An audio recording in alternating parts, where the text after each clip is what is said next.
Hi there, welcome to Floating in Dreams. Today's video is going to be a tea time chat on red flags in reviews. Welcome to everybody watching today. Thank you so very much for joining me. This channel is all about eyeshadow palettes, Essences and Catrice, and getting the use out of your makeup. So I hope you're here for that, and today's video is going to blend into that theme very nicely because today we're going to be talking about red flags in makeup reviews. So what are things that I look for when I go find someone to, reviews that I feel I can trust. And this video idea I didn't think up myself, but I actually saw Angelica Newquist and Nikki Raven already talking about this a few months ago, maybe weeks ago, I don't remember. And I was like, that is going to be a perfect topic for a tea time chat.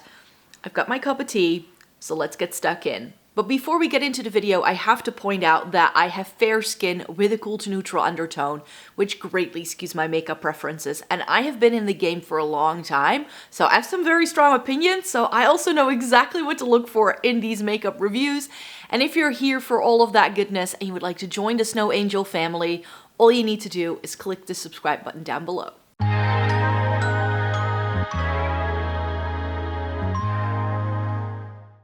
So today we're doing a clipper tea, and this is the Energize one that they do, which is like a green tea with some, I don't know, citrus kind of things.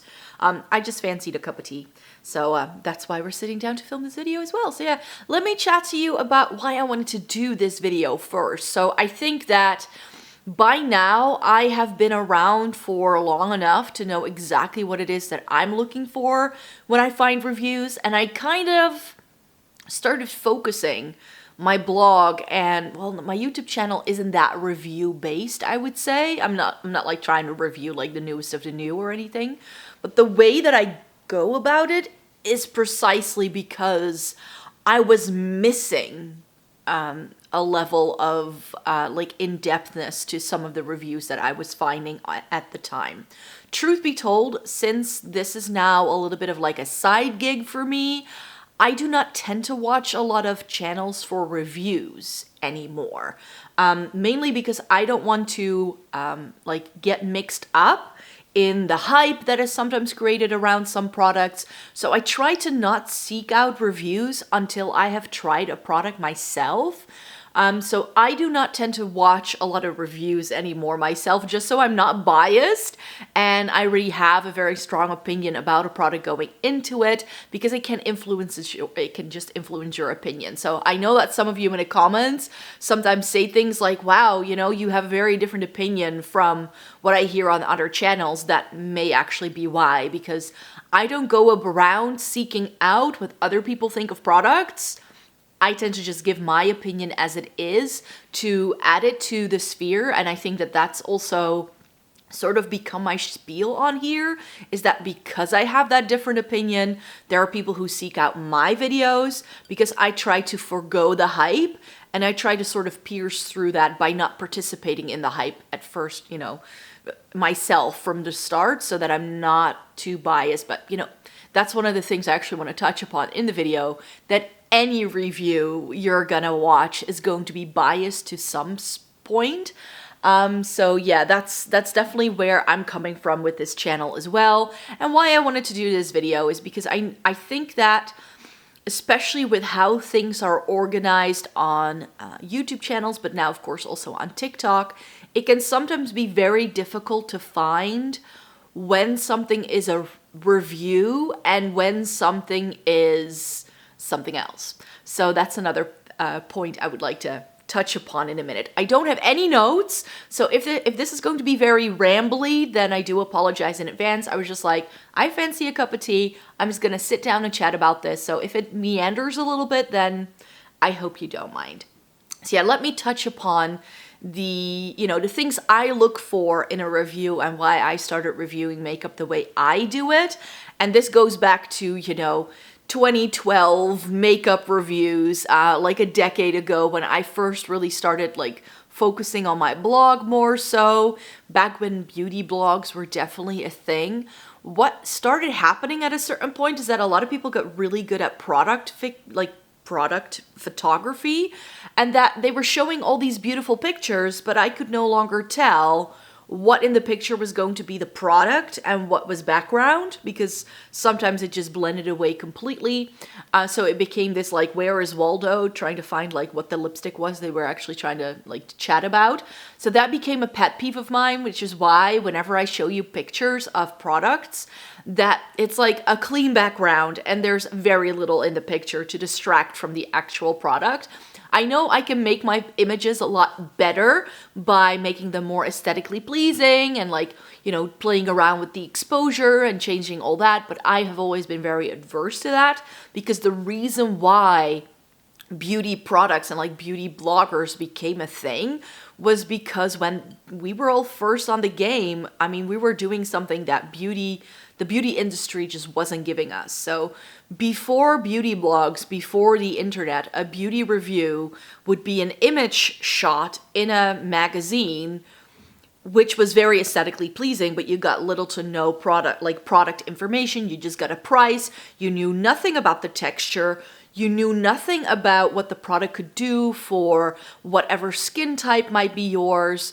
So it was very little context, and that sort of like that gap of information was what beauty blogs started to provide. But as beauty blogs grew and they were taken more seriously, they started to go the way of the beauty magazines at a certain point, where it was all about the product shots and it was all very aesthetically pleasing, but you got very little information on what the product could actually do, which is why, even though my blog is very utilitarian in that sense, I think, that I'm just showing you the product as is. No frills, no extra tidbits.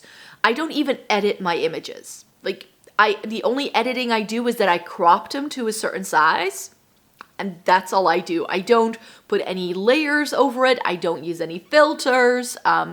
No, I don't even adjust the saturation or whatever. Like, there's no editing going on. Which, I mean, in this day and age is very, very unheard of. But yeah, this is not filtered. Also, my videos are never filtered. I always try to shoot in natural lighting as much as possible.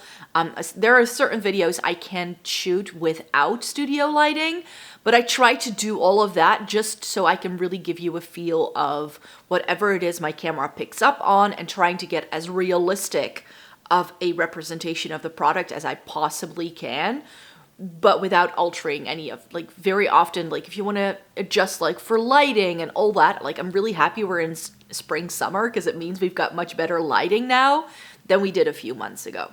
Oh well.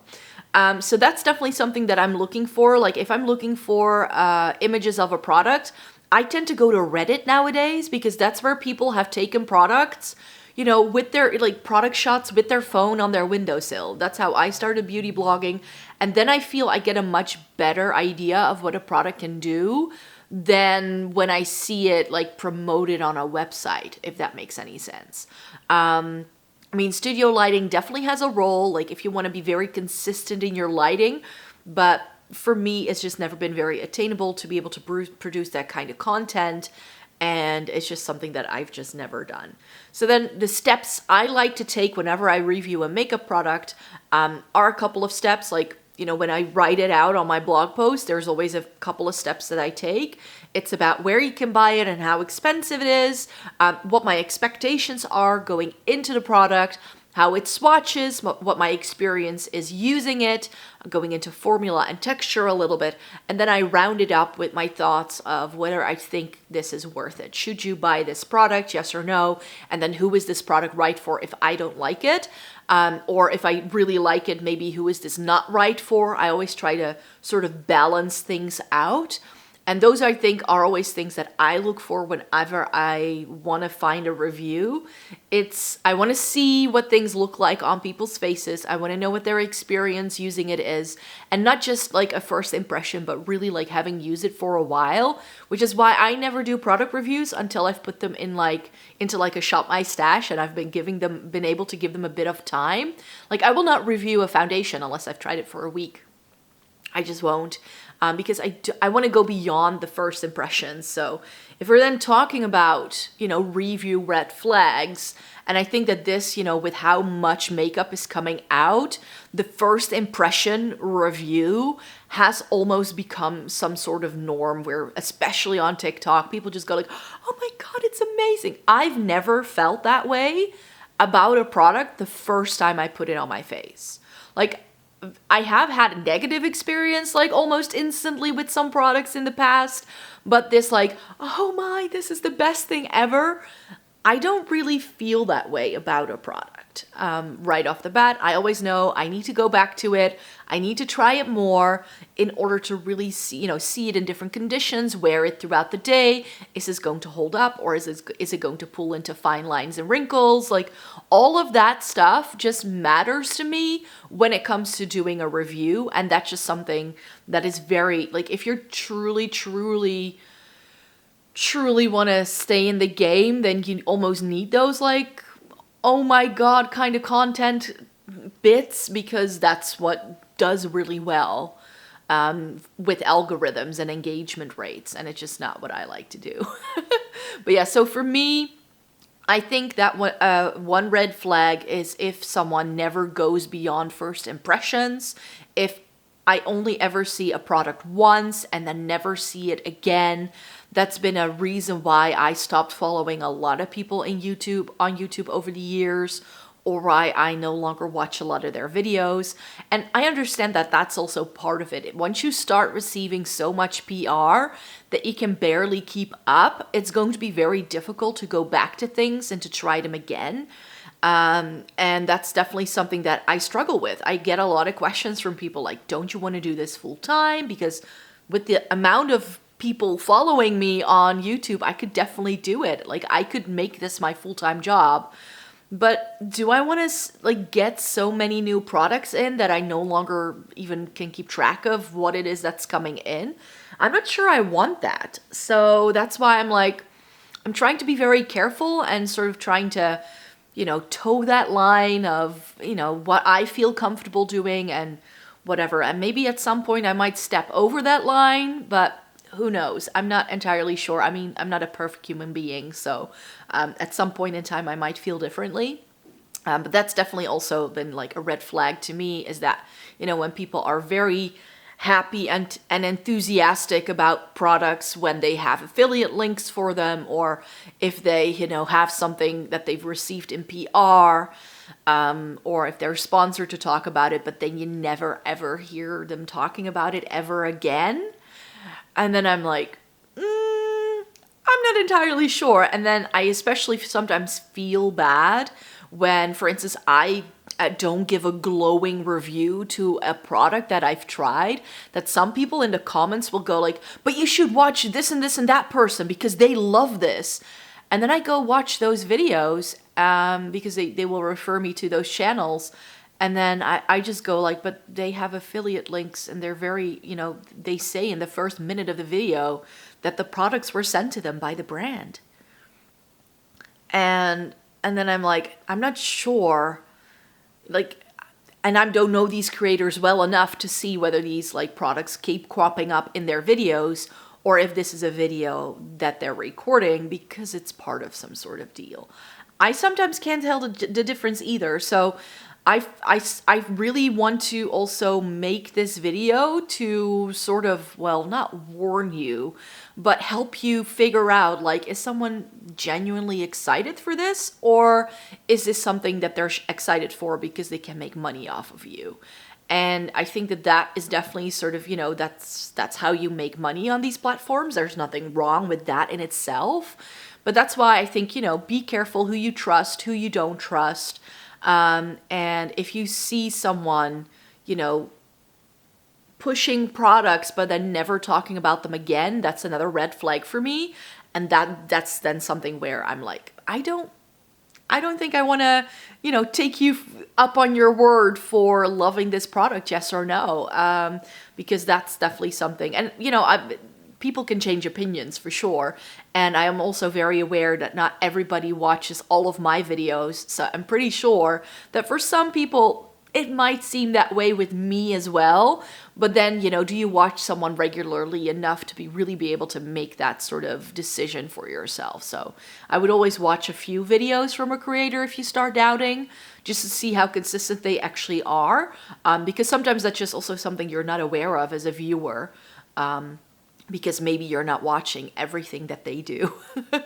That's definitely the case for me. Like with a lot of creators, I will watch some of their videos, but I don't watch all of them. So that's why I then think, you know, can you really be certain as a viewer that people are consistent if you don't watch everything? So I do think there is like viewer discretion that needs to be taken into account there as well. Like, have you watched enough from the creator? Have you seen enough of them to know how genuine they are and aren't? So that's why I'm always very careful if someone, you know, leaves me a recommendation, go like, oh, but they're great and they've got great recommendations. I'm like, I'm not entirely sure. So that's, you know, that brings me actually to another red flag, is when people just have undisclosed sponsorships and undisclosed like PR and stuff like that. Like, I like it when people are very clear about when something has been sent to them in PR.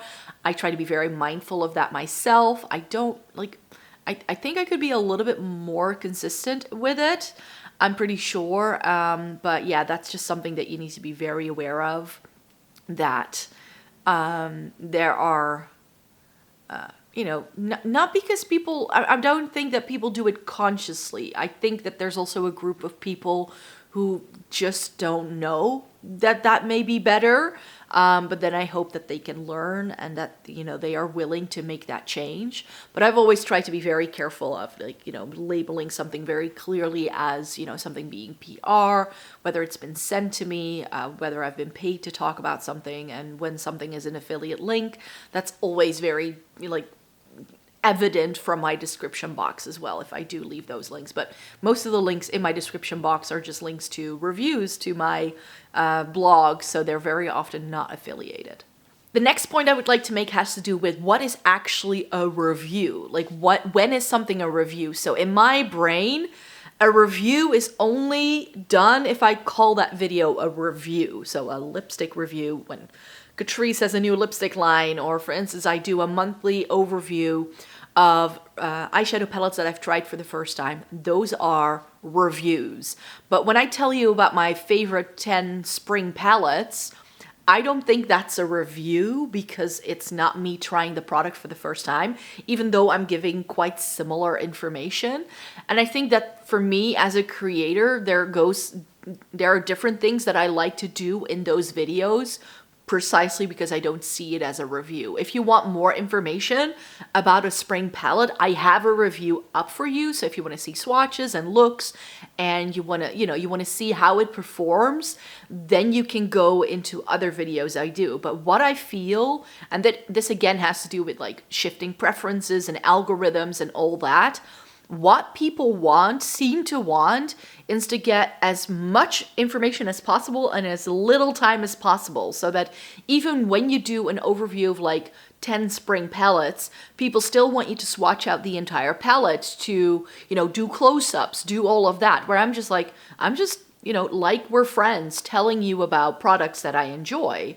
Which, you know, if you're having, you know, a glass of wine with friends over dinner, that's also the kind of conversation you're having. Then you're also not going down to your makeup room to like pull out all the palettes that you like or all the lipsticks you like. You don't. You're just chatting about things, and you're not necessarily like having to show that to people, I think. Whereas, you know, some people will leave me comments saying, oh, I wish you would put swatches in every single video.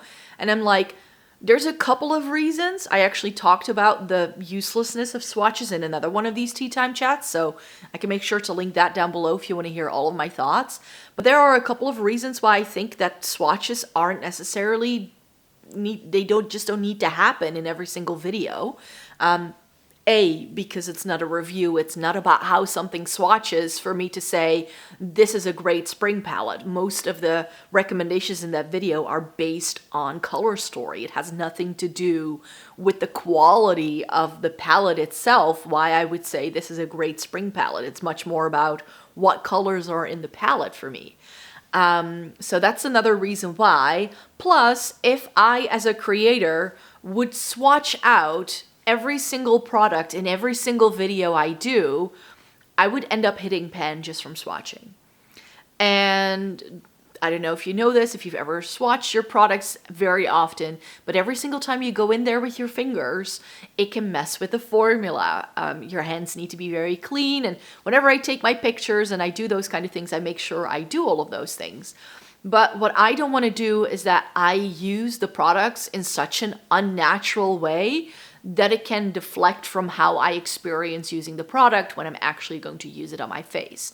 So if I create hard pan from putting my finger in there and like creating a little film from the oils of my finger every single time I go into it with a finger, that could mean I could no longer use the product. So I feel that especially if you watch certain makeup declutters that people say that a product no longer works because they've used it so much, I know there are creators out there that have hit pan and have wrecked products just because of how they swatch it and how often they swatch it. And then I'm like, I don't want to be that person because I'm here to enjoy my makeup as a consumer as well. I want that part to still be there.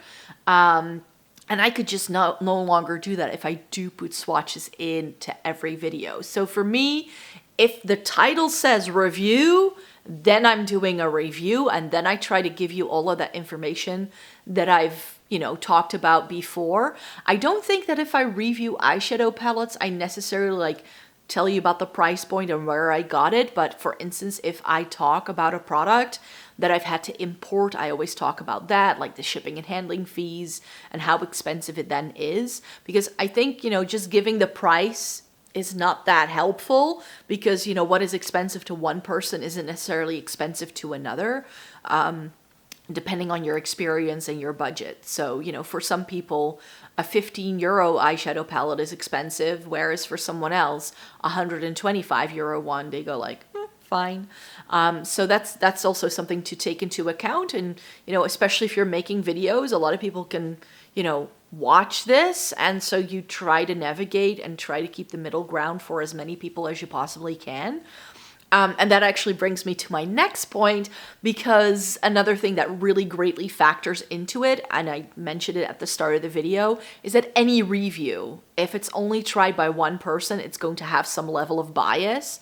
So this is why I always recommend that if you're looking for makeup reviews, that you're trying to find people to follow that have, similar skin to you, similar skin tone to you, and all that jazz. Because I think that what we sometimes do, and I've definitely done this in the past, is that we buy someone's recommendation and they say how much they love it, and then maybe we feel a little bit disappointed. But maybe that's someone with very oily skin and I've got more dry skin, so that may be why the product didn't work for me. Or maybe, if it's someone with a medium to deep skin tone and I'm trying it out on my fair skin, it may also no longer work. So there are just a lot of factors, I think, that go into a review. And I think it's just really helpful if you're looking for makeup reviews to look up reviews from people with, different undertones, different skin tones, different skin types, especially if it's makeup.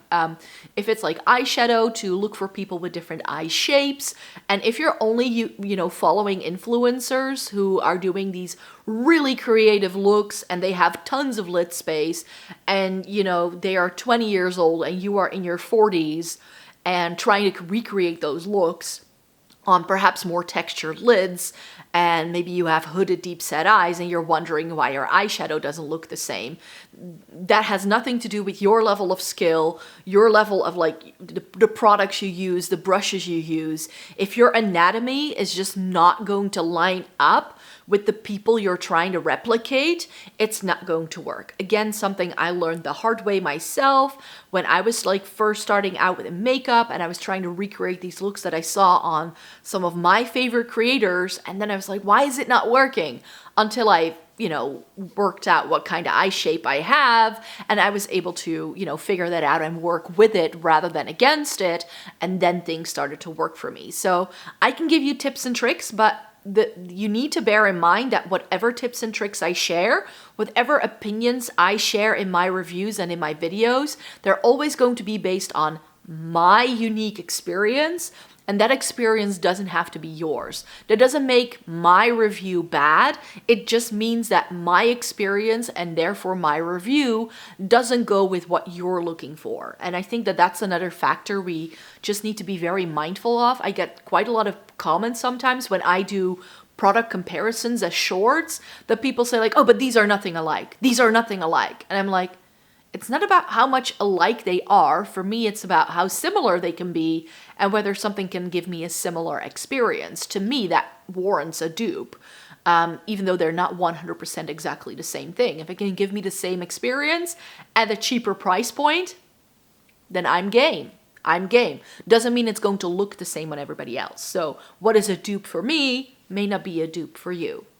That's another thing I think that factors into that as well. So yeah, this is one of the reasons why in my intro I always emphasize that I have fair skin with a cool to neutral undertone, cool to neutral, and I actually should swap that around, but it doesn't have the same ring to it because my skin is neutral to cool more so, but neutral to cool just doesn't have, it doesn't translate well on camera, so that's why I say cool to neutral, because that it just sounds a bit better. But yeah, I'm more like neutral smack in the middle than I am cool. I just prefer cool tones on myself. I wear silver jewelry, you can't really tell, but I always wear silver jewelry whenever I wear any kind of jewelry over like golds. But I can make warm tones work.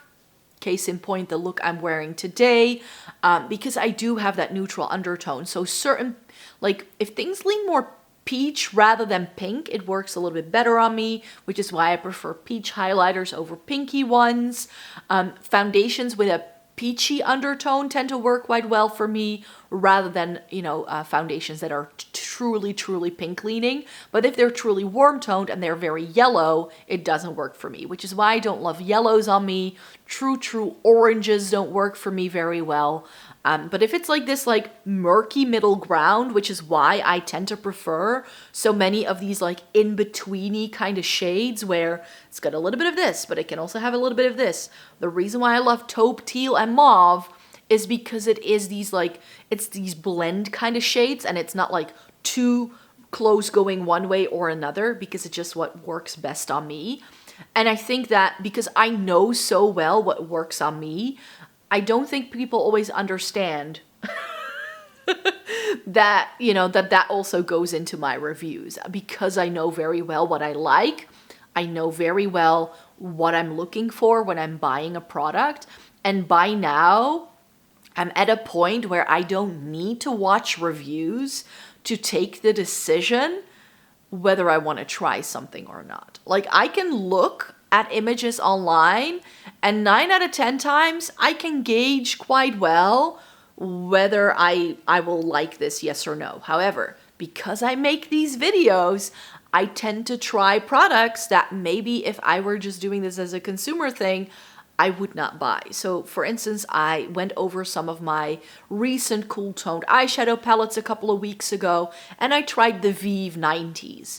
Did I know that was going to be quite dark for me? Yes. Did I want to try it? Yes. Because I also know that there's quite a lot of people coming to my channel for recommendations on cool tone palettes. So I actually get questions from people saying like, hey, could you try this cool tone palette? And I'm always game to try more cool tone palettes because I love trying them out. And so I'm sort of like, then I take one for the team and I try it out. But naturally, my preferences are skewed by what works for me. So that's why I then go like, yeah, it works. It's fine. It's really good quality eyeshadow. But for me, it's a little bit deep and glam, and I would probably wear this more so on a night out than I would for the daytime. So there's always that caveat for me. Like I always have to go into these like, yes, this is nice, but, and I think that that's definitely something that there's not a lot of time for that sort of balance in a lot of content anymore. I try to put it in there all the time, but there's definitely like this push towards short and snappy, and there isn't always time for giving all the nuance. So I'm currently doing a short series where I'm trying to swatch out like a lot of the products, like 5 products from 6 of my favorite brands, and I'm swatching them all out one by one, showing the close-ups, doing the swatches, and I just thought that could be a fun thing as well. But then sometimes people, like, you know, just go like, oh, but what about this product? Or can you compare this lipstick to so and so and so and so, which are products I don't even have.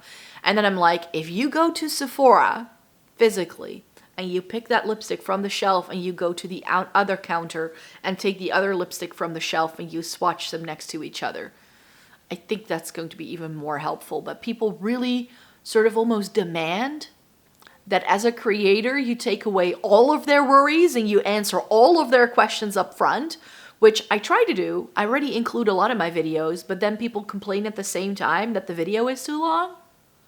And they're like, well, what do you want me to do? So I've just decided that if you're here for the lowdown on undertones and you want all the specifics and you want to hear that something may not work for me, but I can see it work for so-and-so, or maybe the other way around, this works for me, but maybe you like something else.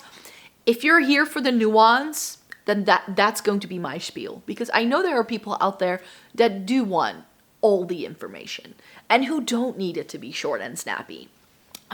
So if you are here for that, if you're here for short and snappy, then I'm terribly sorry, but this is not the channel for you. I'm trying to cater to you by doing shorts and TikToks. I'm trying. I'm not really succeeding at it yet, but I'm trying. But yeah, that's just the way I feel about reviews. So yeah, there are quite a lot of red flags, I think, when it comes to reviews, which is why I would like to stick to what I just, like, my recommendations I just gave you just now. Find creators that have a similar eye shape to you. Find creators who have similar skin to you. Find creators who have a similar skin tone to you, and preferably also find someone who has like similar hair and eye color, because that very much factors in. Like, the reason why I can get away with something like this is because I've got brown eyes. If my eyes were blue and my hair was a lot lighter, it wouldn't work anymore. I would look too pale, and I definitely had to pile on the blush today, because when everything was done, like the lipstick and the eyeshadow was on, I was like, I'm looking a little bit pasty, so I'll put some more blush on, because that is going to work a little bit better. But yeah, that's definitely something that also, again, goes into it. And then there's also the fact of, you know, do you mind looking pale? Like, I don't mind looking super pale. I mean, it's the end of April.